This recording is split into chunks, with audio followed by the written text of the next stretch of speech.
guys, and welcome back to my channel. So in today's video, I thought I would show you how I make my homemade fish and chips. I did a food shopping haul the other day and loads of you asked if I could do a dedicated video on how I make this because they're really simple. The kids love them. And also if you wanted to make homemade chicken nuggets, I do it exactly the same way. I do like to make my own quite often so that it still feels like we're having a treat, but there's a lot less fat in this.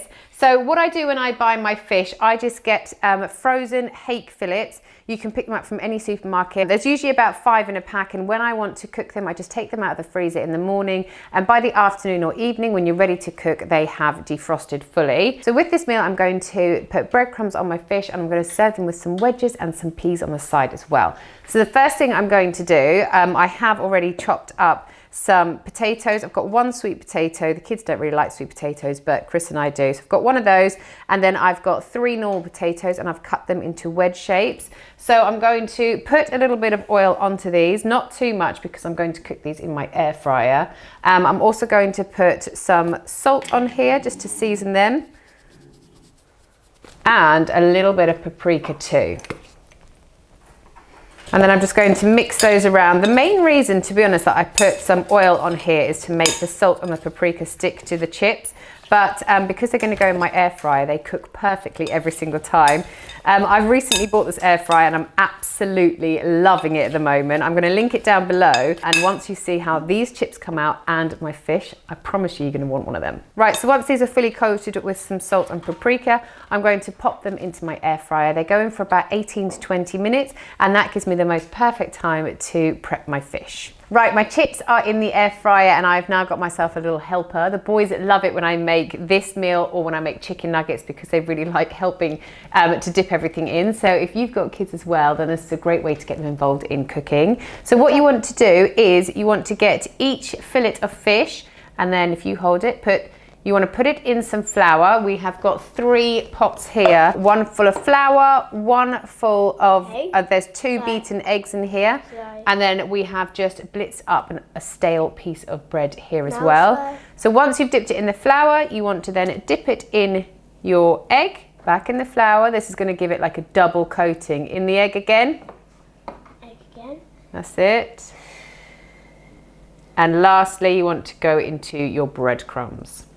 Makes sense. Yeah? Oh, that's it. Try and put your fingers in other places, so the bits where your fingers are, that's it.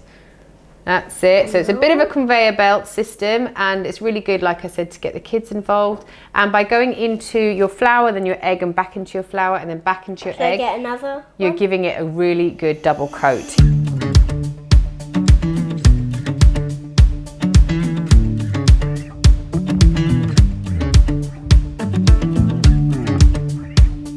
So now you've fully coated your fish, there are 3 different ways you can cook these. So one way is in the oven, 200 degrees for 15 minutes, and they come out really nice and crunchy. The second way, you can shallow fry them. This way is a little bit more fattening, but they do come out lovely and golden brown and deliciously tasting. And the third way, which I'm going to do today, is in my air fryer, because I do just love this air fryer so much and it's just so convenient. So I'm going to pop them in there on the fish setting, which is 204 degrees for 10 minutes, and then they're going to come out really nice and crispy and perfectly done. Right, so I am going to be serving our fish and chips with some peas because that's just how everyone loves it. To cook my peas, I just brought them up to the boil in some water, and then I have put some butter on since draining them. They're absolutely delicious this way. So I've got some fish, some wedges, and some yummy peas for this meal.